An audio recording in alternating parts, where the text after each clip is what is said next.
My name is John Mendez, and I am your host.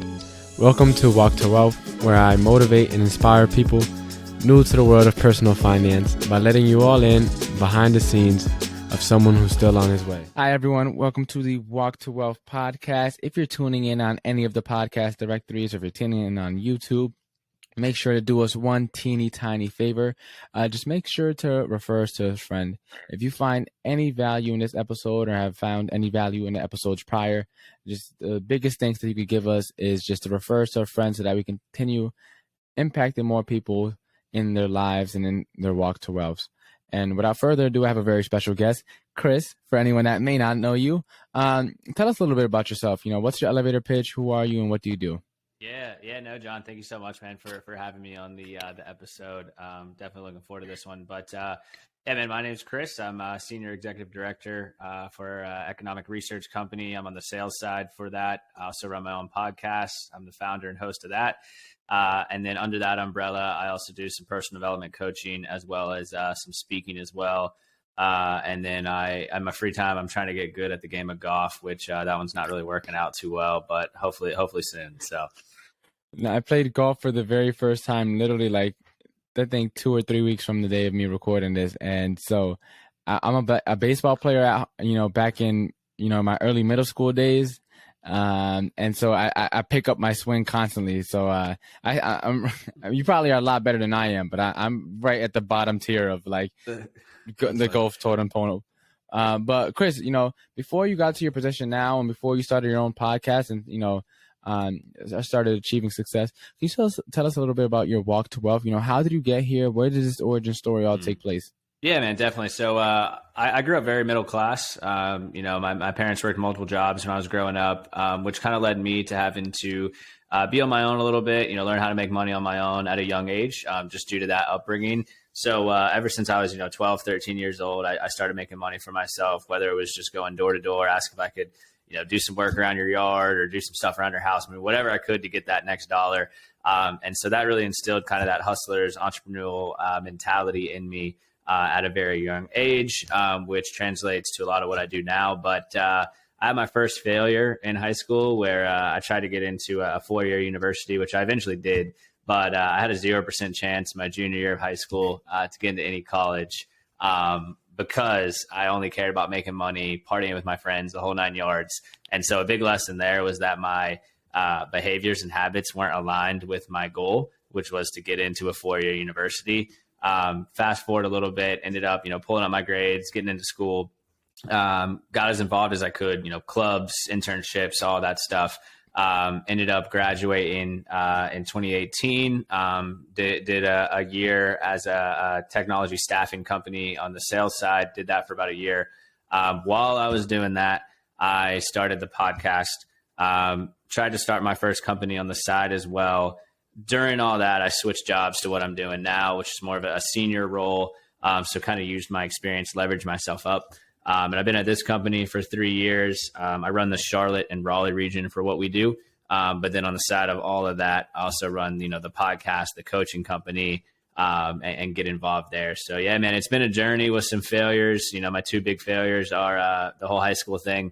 And then my first business, which was a mobile app, failing. And can definitely, chat about that if it's aligned kind of with your listeners and everything. So. Yeah, definitely. I mean, you have a pretty interesting story where, you're not too much older than my average listeners and not too much older than me, but you've been able to, to work your way up into a senior position. Not only that, while doing that and hosting your own podcast and having multiple side businesses that you're starting up as well. I think one of the places where I think we should start this conversation is, I know you had it very early on, but how is that, entrepreneurial spirit, help get you to where you are in life now? And how did you cultivate it? Because I think a lot of people have that hustler in them, but it's hard to actually tap into to use it towards making money. They have the traits, they're hungry, they're go-getters, they're well-spoken, they got good energy, but some of the times it's like they don't realize that they could be using it for entrepreneurship. So, how do you have the idea to use it? I know you kind of said it with your parents, but and then how has it helped you in your journey so far? Yeah, no, that's a really good question. I think it's important to do a self-analysis of, hey, what are you good at? What skill sets can you bring to the table? And then how can you turn what you're good at into a business? Is an important question to ask yourself, because you can have all the ambition in the world and all the, hustlers mentality, if you will, in the world. But if you don't leverage that energy into something that actually is going to make you money, it's really going to go nowhere. So I think for anybody out there who has kind of those entrepreneurial tendencies, or has a similar upbringing, or who's been making money on their own for a while, I think it's important to just kind of audit, like, hey, what skill sets do I have? What are some businesses that I can start, around this particular skill set? And a prime example of this, I heard about this during COVID. There's this guy that got laid off from work, and he cut his grass every Saturday. He realized he was really good at landscaping, and so he got laid off during the whole pandemic and all that. And he actually just started his own landscaping company, turned into a franchise, and now he's doing 10 times better than what he was doing prior. And that's something so simple. I mean, he just took what he knew, he took the situation, said, all right, I'm gonna run with this. And so that's it, man. Just kind of that self-analysis of, what am I good at? How can I turn this into something? Yeah, and I think another common thing that a lot of people, not only our age, but like just entrepreneurs in general, is that they're usually people who tend to be more creative, think outside the box. And when you know that you like making money and starting businesses, there's a ton of business out there that kind of steer you off of your track from whatever business that you're currently trying to run. What skills did or what classes or lessons or experiences did you learn to keep you disciplined and focused on the track that you're on when there's so many opportunities out there to start a business, whether in person or online? Yeah, I think it goes back to just looking at the acronym of FOCUS, which is follow one course until success, rather than jumping from thing to thing to thing, because that's ultimately how you just end up plateauing.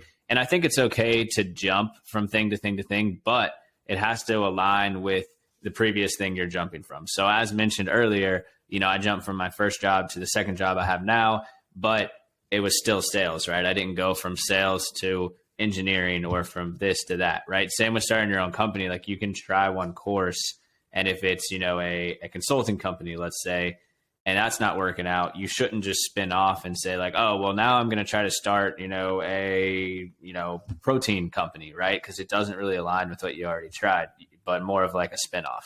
And so I also think giving yourself like kind of a parameter. So when I was working on my first company, which was a mobile app, we got accepted into some startup accelerators. We had about 50 conversations with investors. We had a minimal viable product. I mean, we were making some really solid traction, but essentially me and the two co-founders gave ourselves a certain income or a certain expense analysis of, all right, if we spend this much and it's been this long and it still hasn't worked out, then it's not meant to be. So, and that's kind of monitoring that risk benefit analysis. And so for us, we're like, hey, by this date, if we don't have it on the app store with this many users and we've already spent this much money, then, let's jump and kind of dissolve this company. So, and that's how you can kind of get some traction, because you give yourself a deadline of, all right, I got to figure it out by this date. If I don't figure it out and I haven't made the traction I want, then it's time to pivot.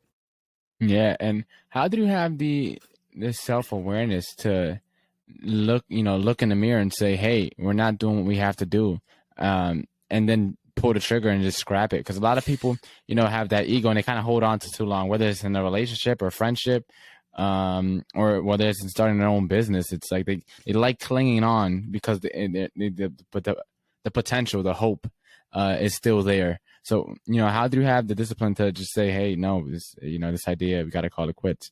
Yeah, I think it goes back to just the importance of surrounding yourself with people who have done what you want to do, but maybe are 3, 4, 5, 6 levels ahead of you. And so having a lot of conversations with them and being like, all right, listen, like, we've been doing this for this long, we're at this phase, what would you suggest? And they're like, hey, actually, like, if you've been doing it for this long and you've tried all these things and you're still at this phase, like, maybe you should kind of reanalyze where you're at. So I think that goes back, and I couldn't have done that on my own, because I mean, we thought we were killing it. We're like, man, we're having all these conversations with investors. We're getting accepted into a startup accelerator. We got this like testable version. But then talking with some people that have like built what we were trying to do, but a different industry, like another app, it was like, man, we're actually like pretty far behind. And I also think it goes to your risk tolerance. Like, I'm not the type of entrepreneur that's like, all right, I'm going to cash in, the 401k. I'm going to sell my house, liquidate all the stocks, and go all in on like my thing. Like, there's some entrepreneurs like that. Many of them I've had on my podcast as well. And I mean, that's awesome, but that's not my risk tolerance. I'm more of like, all right, I'm willing to take a jump. I'm willing to try this, but like, it needs to have that proven business model within this time frame, or it's not going to be worth it. So if your risk tolerance is super high, like, keep going, keep trying it, cash in, the 401k, liquidate it, try it out. The worst that can happen is you just go back and get a job somewhere.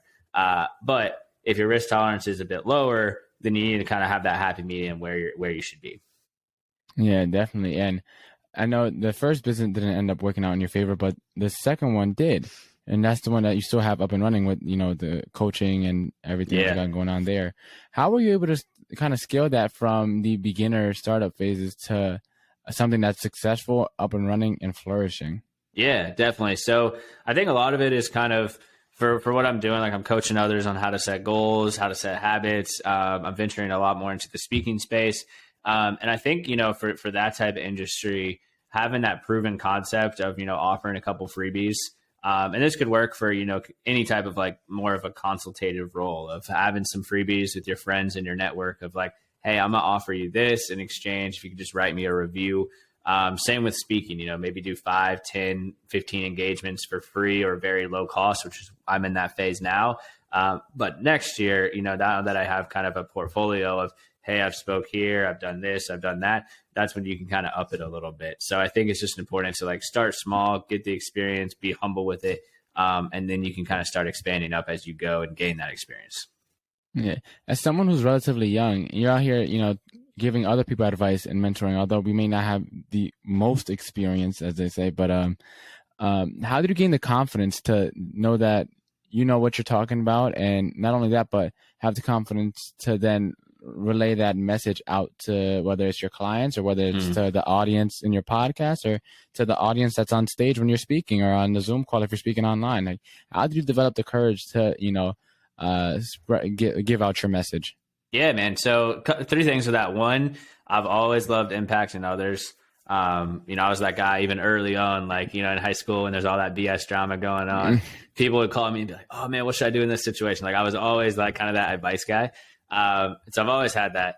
And 2, I think for me, just being obsessed with learning. I mean, like, I read a book a month, listen to 3 or 4 podcasts a week. I have a lot of saved articles of business, personal development. And so I've been doing that for 3, 4 years. So I know I have the knowledge, and I know people out there need that knowledge.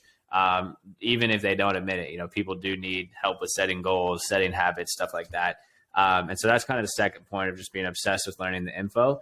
And then I would say 3 is confidence comes from 3 things. 1, it comes from acting in congruency with who you are. As mentioned earlier, I've always been obsessed with wanting to impact others.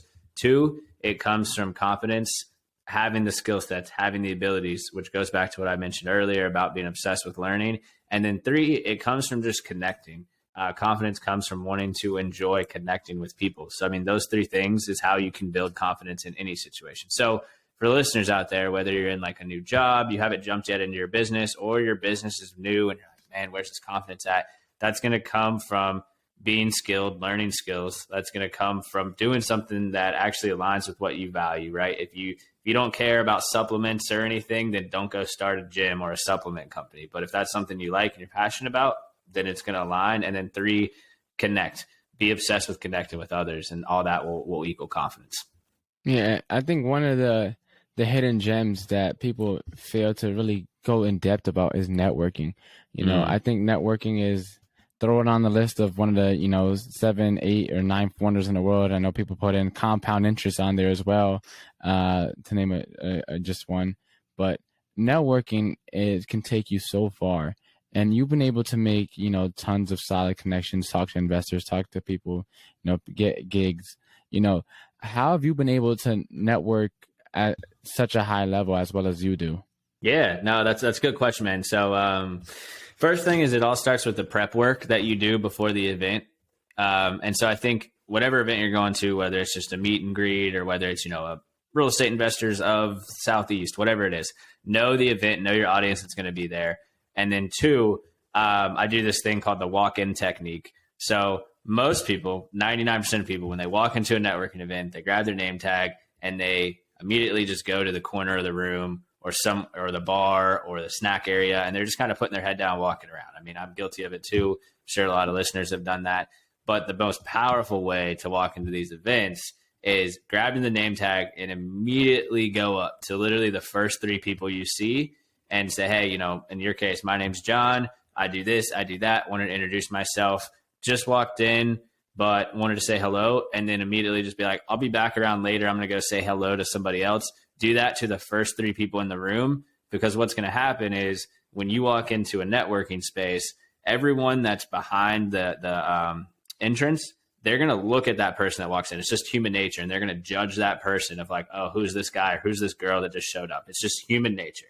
And if you can go into that event and immediately say, hey, to three of the first people you see, shake hands with them, everyone else that just saw you do that is going to immediately think, wow, this guy knows everyone here. I need to talk to this guy. And next thing you know, everyone's coming up to you because they think that you know everyone there because you said hello to three people within 10 seconds. Yeah. And I know a thing or two about networking, but I never actually heard about this strategy. How do you find out about it? Did someone teach it to you, or do you kind of come up with it just from going to so many events? Dude, I just made it up on the fly, and I went to some charity event, and I talked to some guy that actually knew a family member of mine like the week after, and he called me and he's like, hey man, like I didn't realize you knew so many people at this event. Like I thought you just got invited as kind of a guest of a guest. And I was like, I did get invited as a guest of a guest. He's like, wait, but I saw you walk into the room and you immediately said hello to like all these people. And I was like, I did. And I didn't know them. And he's like, oh my gosh, like I had this whole perception that you knew all these people because you did that. And that's when it kind of clicked for me of like, that's kind of a proven method that I'm going to capitalize on.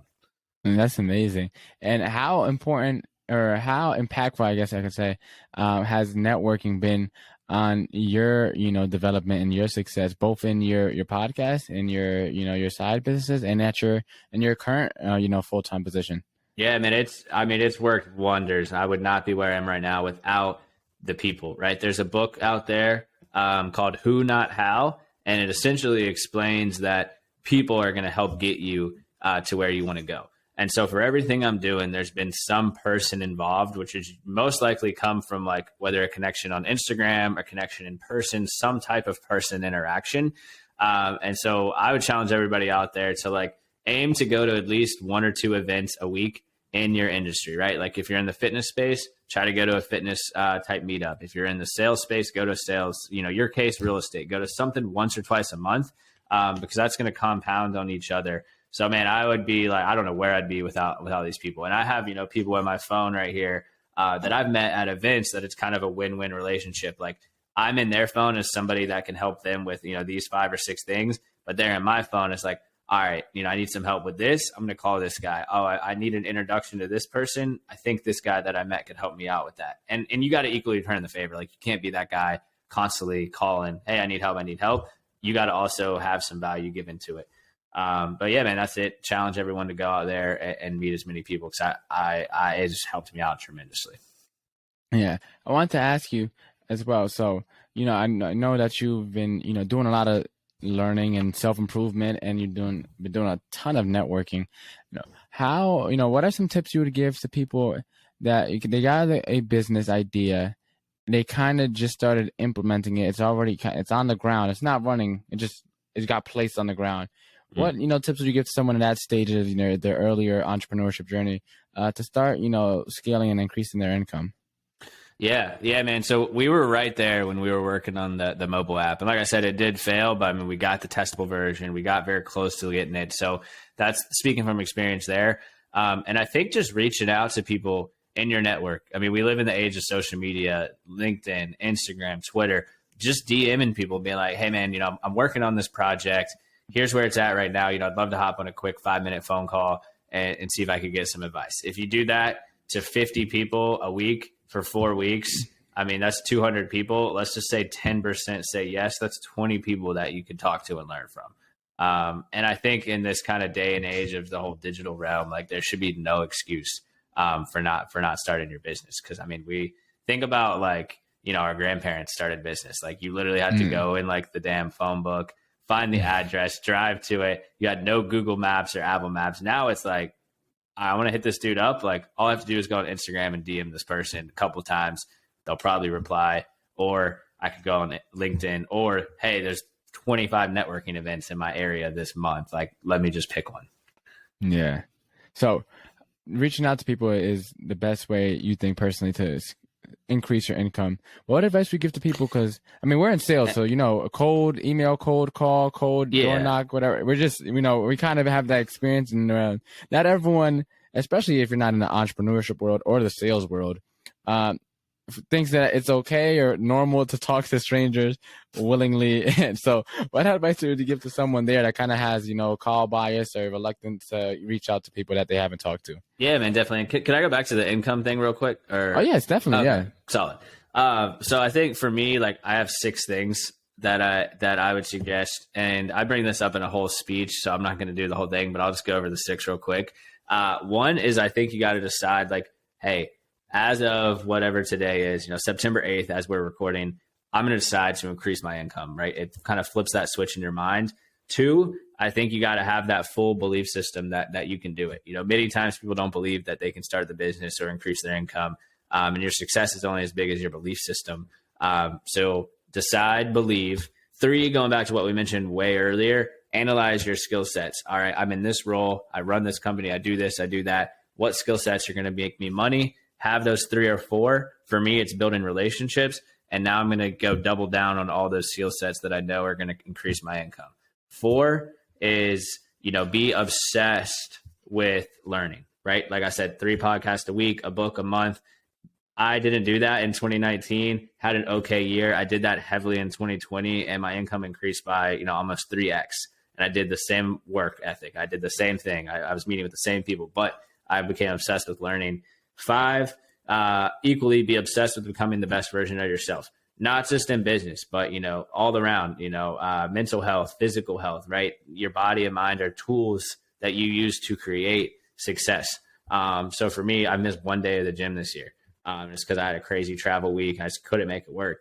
But I'm obsessed with being the best version of myself in all areas of my life, not just in my business.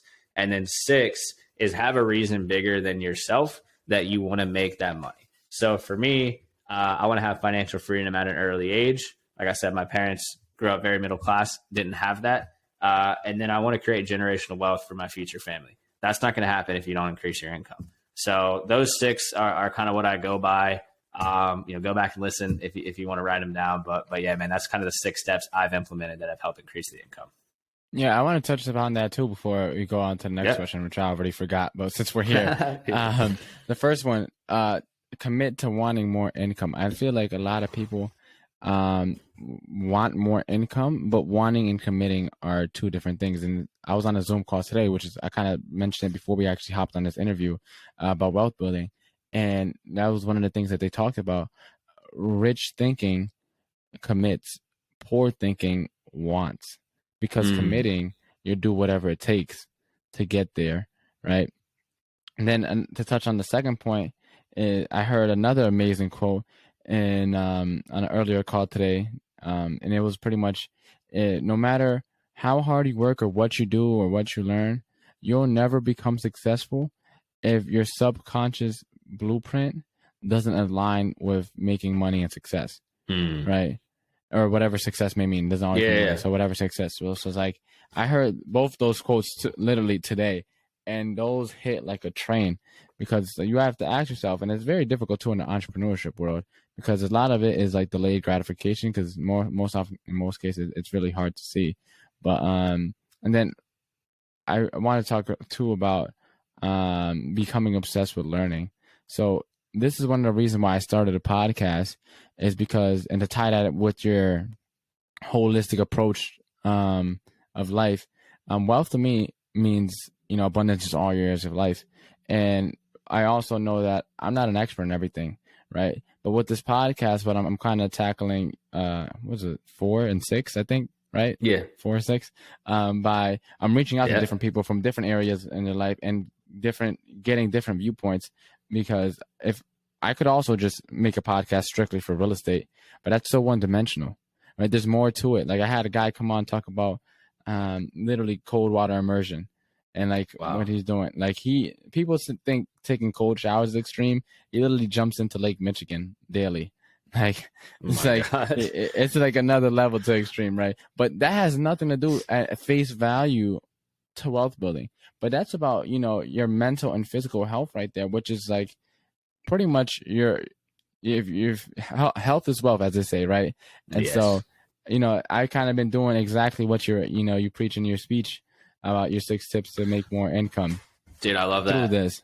Yeah, through the podcast. And man, great self awareness for you. Like you could have started a real estate podcast. Like, all right, I'm just going to interview, brokers, mortgage folks, and just do it all real estate. But as you touched on, Mm. it's very 1D.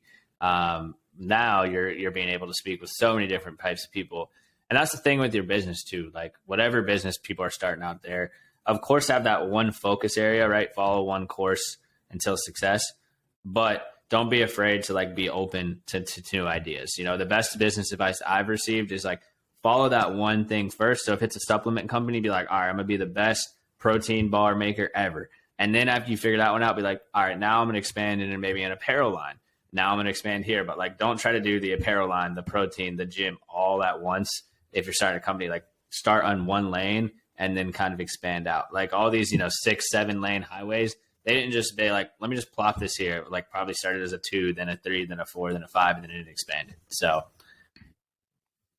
Definitely, that's a great point. I also want to talk to you because you've been able to find success, and making a lot of income is hard because, as I said earlier, if your blueprint doesn't align with it, majority of Americans live paycheck to paycheck, yeah. right? And a lot of Americans are making a lot of money, especially when compared to other countries.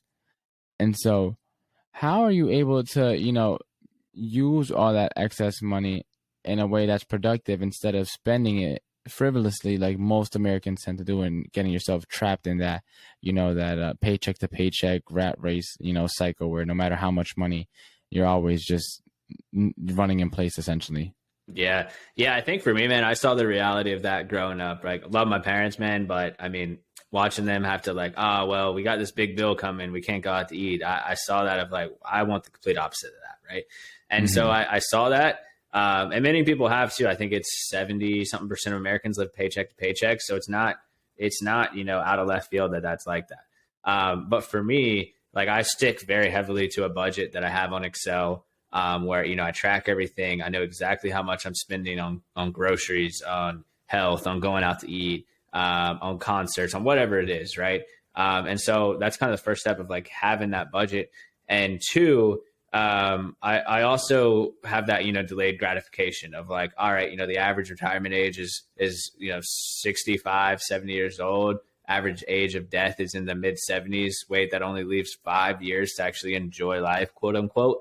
And so for me, I want to have, cash flow coming in my early 30s where I can make work optional, right? I have a very strong work ethic, so I'm not going to be the type of guy that just sits on the beach sipping Mai Tais, right? But, Yeah. if I want to take a month off, right, because I got some family stuff going on, or, I want to see my parents, right? It's like, why not? Because I have this cash flow coming in. And so that's kind of the why behind it for me. And then another thing that I would highly suggest is, and this is not like a sponsor thing or anything, but I use Ally Bank, and they have Yeah, so do I talked about that on one of my dude, episodes. the buckets that they have. Yeah, it's Yeah. clutch. Yeah. So buckets, man, Ally buckets. You can literally have 10 buckets in your savings account. And so for me, like I'm prepped on everything. I have a big one for emergency fund, and then I have smaller sub ones where I have like car emergency, health emergency, travel, and then a couple other things as well. And so, man, like if you go get your car work done, every time you get your car work done, they're like, oh, it's just an oil change. And they're like, oh, never mind. It's actually this, this, this, this, this. And you realize it's like, $2,000. How many people out there does that happen to? It happens to me every time. But if you have the emergency fund set up like I do, it's like, oh man, that sucks. That's going to take a dent in the car bucket. But you know what? Like I'm prepared for it. It's not going to affect my income or my monthly expenses and everything. So Yeah, no, I love that you mentioned Ally. I strongly, suggest using Ally Bank, and if they had a checking account, that would be the only bank that I have. yeah. And especially if they had a physical branch, but they're online only, so I only have them for my savings. But that is an amazing bank to use. I also want to talk while we're on this topic, in terms of budgeting. what, I know you said you had a spreadsheet. Is this something you came up with yourself, or do you have like a budgeting app that made the spreadsheet for you? How did you find the budgeting software that you're using now? Yeah, so I just made the sheet on Excel, and happy to drop that to anybody who wants to email me or DM me, which I'll share that info later. But I've sent it to probably a couple hundred people. Since I just got my income on the left side, expenses on the right side, and basically what you have to do is, so like my goal is to save 70% a month, and that didn't start out at 70%. At first, it was like 20, 30, 40, 50. But now, as I just talked about the 6 steps, my income has increased pretty significantly. So I'm able to get to that higher savings rate. So don't aim for 70 if you're 1 year out of school and you're in your first job. Like that's going to be very, very hard to do unless you're working for like, Apple or something. Yeah. So for me, it's like, all right, I want to save X amount. All right, well, I want to save 70%. All right, that leaves 30% for expenses. And then for me, I took out all the fixed expenses. So, it could be rent, mortgage, utilities, internet. And then I'm like, all right, cool. You got, X amount left to spend this month on whatever you want, and you're still going to reach your goal. And then it's that guilt-free spending of knowing like, all right, let's just say in this case, I broke down an example. This is not my case. This is just an easy number. So like, let's say you're up to making, 10 grand a month, and you want to save 70% of your money. All right. So you got 30% to spend. Let's say your fixed costs are 2 grand, rent, utilities, all that stuff. And so you got $1,000 left to spend. That's about $250 a week that you can spend on whatever you want. And it's guilt-free spending of like, you know what? I'm going to go to the concert, or you know what? I'm going to go buy the nice steak, because I know that if I follow this budget and stay 250 or under, I'm still going to reach it. And so it allows you to live life. It allows you to say, all right, here's how much I can spend. Let's go have fun, rather than like, oh, maybe I shouldn't get the steak. It's like, nah, dude, get the steak. Like if you stay within that price, get the nice meal, as long as you're aligned with like your monthly spending and stuff. Yeah. And while we're on this topic, I love that you said get the steak, because, you should also get the Starbucks, and you should also get the avocado toast. And if you want, and you just have to know where it lies in your budget. And one of the best budgeting advice I got was to pick 3 areas in your life and then spend frivolously in those 3 areas, and then everything else be, as frugal as possible, because like that way you have that guilt-free spending, but then you're also not, blowing all your money, especially blowing your money on things that either don't align with what you want to do, or aren't benefiting you, or causing you, actual harm in the grand scheme of things. Yeah. And they'll change too. Like your categories will change. I mean, for me, like when I first started working, I would buy like very basic, cheap clothes.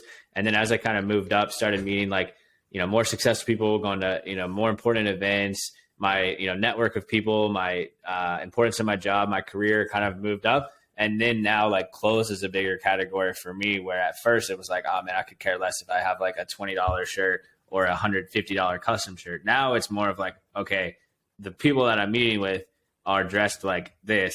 Not that I'm trying to like copy them, but you got to kind of match with who you're meeting with. So now, I'm spending a bit more on clothes because I've started to move up, versus in the past, it was like, oh man, I don't really care. And so now too, like with going out to eat, I used to not care as much about like the type of wine that I was drinking and stuff. But, as I've been kind of exposed to that, I'm like, oh, you know what? I'm gonna buy like a little bit nicer bottle, because it does taste a lot better. And, having a fun time, having nice things is something that I do value a bit right now. So it's going to shift. And then maybe in like 3 years, those criteria will be completely different, and I'll be spending money on something else that I am spending frugally now. So, yeah, but I just come to self-awareness and knowing when to pivot and making sure it still aligns with everything. Because as you know, we're fluid people. So it's like things change sometimes, and sometimes opportunities come, and other opportunities that you thought were supposed to be there fall through. So being able to pivot.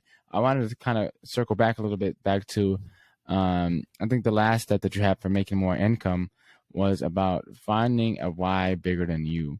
I think a lot of people look at money and the act of making a lot of money as selfish, but the act of making little money is inherently extremely selfish, because that way of thinking implies that you think you need only enough money for yourself, which is extremely selfish. That's a definition of selfishness, right? And so with, a lot of people have that limiting belief and realize, like, as you said, if you wanted to have a fun time, as you wanted to, take care of someone, if you wanted to maybe retire a mom or pass on generational wealth, or, have an inheritance or have a will or something to pass on, or even just to pass on a legacy. You have to do more than just for yourself. How did you find something that you were able to align yourself with that was bigger than you, so that it could push you through all the difficulties of, working your way up through a company, and also podcasting, and also entrepreneurship? Because that's three different obstacles you're going at the same time. Yeah. So it must have took something super strong. How did you find, I know you said a generational wealth, but how did you have enough self-awareness, and what steps did you take to find something that you can align with, and what steps did you give to someone who's looking for something to be aligned to? Yeah, definitely. So I think it just goes with the self-awareness side, like spending some time asking yourself, like, what do you value? What's important to you? And so for me, the three things that are my why, or four things that are my why is, I want to have financial freedom at an early age, mid-30s. I want to help retire my parents. I want to create generational wealth for my future kids. And then I want to inspire others to do the same thing by winning so much. So I want to be so successful that I just naturally inspire others to do the same. Those four things didn't just come like that, right? Those four things constantly evolved throughout the years. I mean, this is like a constant asking yourself these questions. So these type of things of like finding your why, which is a great book, by the way. Those things don't just come at the blink of an eye. It comes from constantly asking yourself these questions. And it could be in the morning when you wake up of like, all right, what do I value? What's something that's important to me? Why do I want to make this money? And ask yourself these kind of questions every day. And then eventually you're going to start having things click. So it's kind of that daily execution, daily questions. And something that I recently started doing last year, which was super helpful, was that I did a solo trip, got a little cheap Airbnb in the mountains, basically just cooked some dinner for myself on Friday night, went hiking on Saturday, and just spent some time asking myself, like, all right, what are my 2022 goals? Why are they my goals? How can I be a better version of myself in all areas of my life this year? And just spend some time up there with nothing but your thoughts. And you'd be surprised what that can do, because we live in this digital age where it's like, dude, I had 8 meetings today. I got this podcast. I got another call in an hour. It's like that leaves no time to think. And I know you're super busy as well. If you're listening to this podcast, I guarantee you're busy as well. That doesn't leave any time for thinking. So you got to carve out those times where you can actually like be one with yourself and start thinking about, what you really want to do. And it's okay to have your why shift. Like it's going to shift a little bit. Like, again, similar to like the areas where you want to spend money, those will kind of shift as you level up, as you progress. And so my why will always be kind of those four foundational things, but they may shift a little bit as, I get more experience and you learn more as well. Yeah. What advice would you give to someone that is still trying to find their why, but is facing obstacles now? Because obstacles don't just wait and hold on for you until you find your why. You still have to face them head on while you're trying to figure out why on earth you're on this earth and what's your purpose in life. What advice would you give to someone that, is struggling to find their why, but still has obstacles present that they need to overcome and get around so that they continue growing? Yeah. So 2 things of that. One, I would suggest reading Start With Why by Simon Sinek. Really good book that actually someone gave to me as a gift. And that helped me out a lot. And 2, with the obstacles, I would just challenge you to think about the concept of, everyone who's done something great in life, all these big business owners, these big people that have massive podcasts. I mean, the Gary V's of the world, all those guys out there, they struggled too more times than they can even count. And so realize that, all struggles do happen. All storms come to an end. There's no such thing as a permanent storm. And although the storm may be a big one with lightning, with rain, with loud thunder, it will come to an end. And it's super important to continue running through the storm, because if you stop, meaning stop the habits, stop the work, all that stuff, when a storm hits, you're going to be so far behind when that storm leaves. But think about right now, like we live in this crazy world where all this stuff's happening with the economy. This is happening. This is happening. I mean, it's just one thing after another. If you can run through this time, you don't have to full sprint, but if you can run through this time, when all of this is lifted, you'll come out sprinting on the other side, versus everyone else will be like, oh, wait, maybe I should go to the gym. Maybe I should work hard. Maybe I should do this. But it's like, whatever you're going through, if you can keep running through it, you can come out sprinting on the other side. So, I mean, imagine if you can run through the storm, what you can do when things are going to be good is way better than that. I want to touch a little bit on the importance of reading, because I know Mm, you have invested a lot of time into developing yourself. Podcasts are super important as well, but I wanted to focus a little bit on reading, just because I know in traditional schooling, and even before university, just like past elementary school, at least for me, it's like books weren't fun anymore. I didn't like reading again until I probably stopped somewhere in elementary school and didn't enjoy picking up another book. Probably until I'd say maybe when I read Rich Dad Poor Dad, which kind of started my whole mm. personal finance journey. And the only reason I liked that book is because the first book I felt in a long time where it's like it has some actual practicality. It's not, and you can read books for fun as well, but I'm generally speaking, I'm trying Right. to read to better myself and better my life. And so, in whatever aspect that is. And it took me a while to kind of regain that love for reading. What advice would you give to someone that, is the books feel like it weighs a ton and it just, you can't lift it up? Yeah. Well, I do want to show that I'm not a good reader. Like my Lexile level or whatever they judge you on it was so low, man. I mean, I've never been a good reader. So I'm with you for whoever out there doesn't like reading. But you got to think about it this way. There's books out there of, Ed Milet, for example. I don't know if you know who that is, John. Do you know who Yeah. that is? Yeah. So Ed Milet, man, he's close to a billionaire. He just bought his own island, and he's got one of the biggest podcasts in the world. He's one of the biggest personal development speakers out there, and he has multiple books. His most recent one is The Power of One More. And you got to flip the perspective to be like, wait a second, I can read this book written by this guy who's almost a billionaire and learn exactly what he did to get to this point. Why would you not read this book? I mean, same with Rich Dad Poor Dad. If your goal is to generate cash flow and financial freedom, it's like, wait a second, all I have to do is pick up this book, figure out the learning lessons in this book, write it down, and then implement it, and I can follow this life. It's like a no-brainer for me. And as soon as that flipped for me, I just became obsessed. And I became obsessed with learning. I mean, like I'm in sales in my 8 to 5. So I read a book called Big Money Energy by Ryan Serhant. Dude's making Hmm. $1 million a month in sales, selling real estate. I'm not in real estate, but those same principles apply. And so it's like, wait a second, I can read a sales book on how this guy makes $1 million a month and learn the habits that he's done and the behaviors that he's done and the strategies he's done. I can learn from him and I can replicate it. Why would you not pick up this book? And so for anyone out there who hates reading, like think about it in that lens and realize like you can learn exactly what these people did to create your dream life. And again, going back to the why and what you want, like figure out what you want and then be like, all right, who's done this before? Who has some books about it? Then pick up the books. And then you got to take action. That's the biggest thing is you can't just read the book and put it away. That's called a success zombie is you just read the book, do nothing. Mm. You got to write down a couple notes. All right, what did I learn? Then I write down a couple notes of how can I implement this to my life? And then you go actually do it. Now, I never heard the term success zombie, so I definitely need to start using that. And because a lot of people get, some people have analysis paralysis, where it's like they just read, and never get anything done. I wanted to ask you, aside from reading and podcasting, what are some other ways, and your trips to the mountains? What are some other ways Yeah. that people can, start, further developing themselves and investing in self-improvement so that they can become more skilled in whether it's sales or whether they have a full-time job or, whatever area in life that they want to improve in? What else could they do that you would suggest? Yeah, yeah. So if you're in the full time job, find somebody who's maybe 5, 6, 7 years ahead of you, and just be like, hey, listen, y'all, I want to learn from you. Could we do, a monthly coffee, or if you're a remote worker, could we do like a monthly Zoom or something? Right? People like helping people out.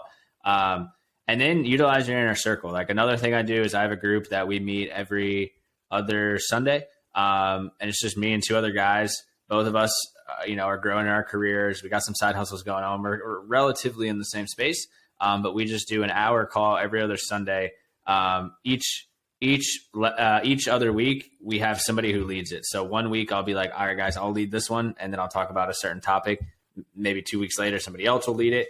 So I would challenge you to do that too. Maybe look through your phone and be like, all right, what are some other people in my contact list that I already know that would be interested in, becoming better, developing themselves, And then, let's set up like a bi-weekly call and just kind of talk about how we can help each other grow. And we've only been doing that for a few weeks, but I mean, I've already been held accountable by a lot. And that's really helped me too. So you don't have to go to these like fancy events. You should, but you don't have to go to these fancy events to find these people. I mean, chances are you could look through your contact list. I mean, my phone has, I think I checked the other day, like 1,300 contacts, just people I've had from like when I first got my phone to now. Yeah. And majority of them I don't talk to anymore, right? But I guarantee you everyone listening to this could go through their phone. And if I told you, hey, not that I'm going to do this, but if I said, hey, I'll give you $5,000 if you can find 3 people that you can start this group with, I guarantee you would find those 3 people within 5 minutes. Yeah, definitely. What advice would you give to someone that is in a stage where they're in an environment that's keeping them trapped, and they, don't have that supportive circle around them? Because as you know, the journey of entrepreneurship isn't the most, happy, supportive road until you get later down the road where it's like people actually see that all the BS, or at least what it's called when it started off, and whatever your dreams was actually something that manifested into something so much larger than life. But usually at the beginning stage, you get a lot of sly comments, you get a lot of fake support, you get a lot of people that say they support you but really don't. What advice would you give to someone there to find that circle that is going to then help them grow to where they want to eventually reach? Yeah, a couple of things. And like, everyone's got bad environments. Everyone has people in their life, family members, friends that are going to hate on them. I think it's important to use that doubt as fuel to help you move forward. I mean, I remember one time I was talking to a family member of mine. She's great, but she just is one of those people that just doesn't get, big dreamers. And she's like, oh, like, what's your next move in your career? I was like, well, I want to do this, want to do that. But like, the end goal is to, really fully take on my own company and, create cash flow freedom at, 35, 36. And she just started laughing. She was like, what? Like, that's not a thing. Like, that's not possible. And I was just like, yes, it is. And using that doubt as like fuel of like, what's going to be hilarious in, 10 years when I'm in my mid 30s. And I'm like, hey, remember that big dream I told you about? Like, look at this now. So use that as fuel. And then I think if you're like, you're not in a good environment, I mean, audit what you're putting in to your brain, right? Like, are you watching negative news? Are you listening to like, bad music? Are you taking time to listen to podcasts or listen to audiobooks? There's a lot that may seem out of your control, but there's equally a lot that's in your control. You can always control what you put between your 2 ears. You can always control your habits, your routines, your behaviors. And so if you're in this environment where you're like, man, this sucks, I feel like I'm not in control of this, I wish there were some more people around me, audit what you're listening to, what you're watching.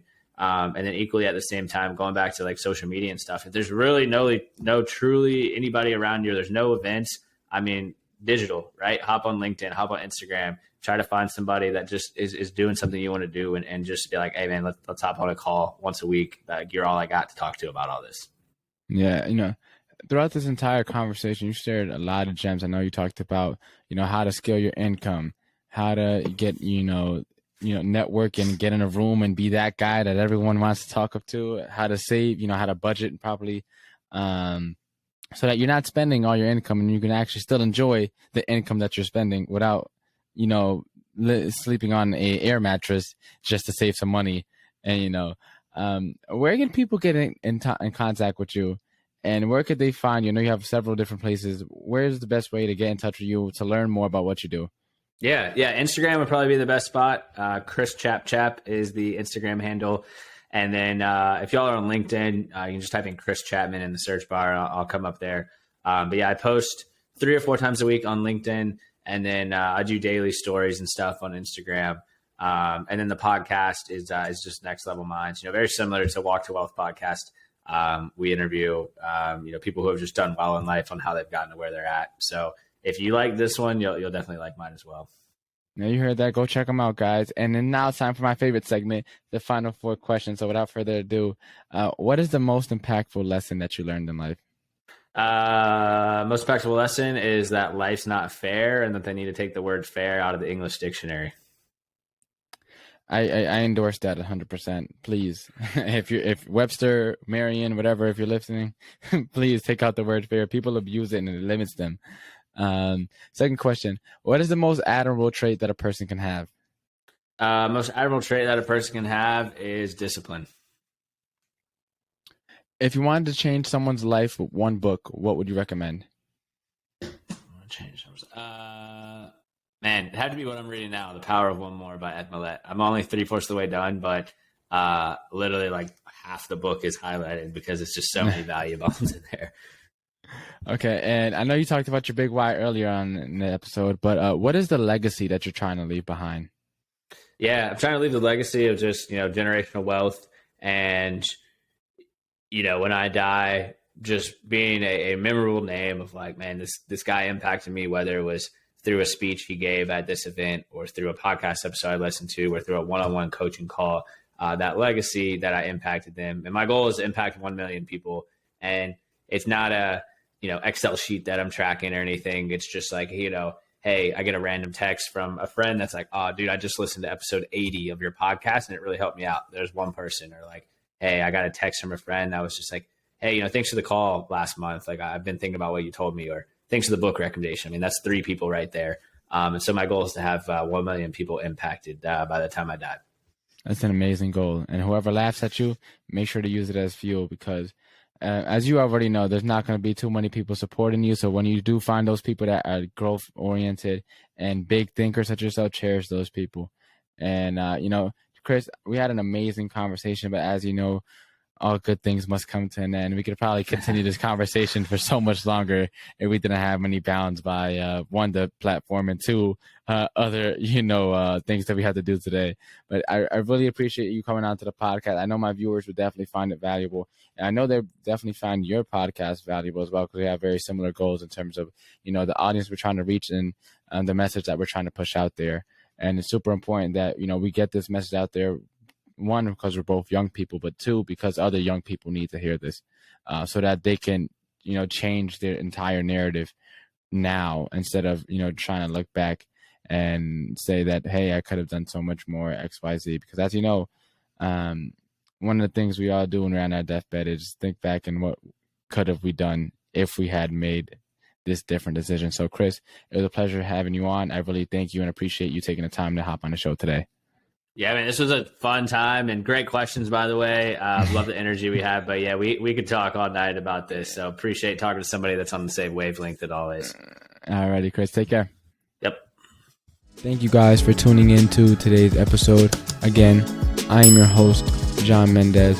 You can find me at JohnMendez_realtor and at Walk to Wealth on Instagram. Please make sure to subscribe and leave a review if you're loving the podcast so far. New episodes are released every Sunday. Look forward to seeing you guys on the next episode. Take care.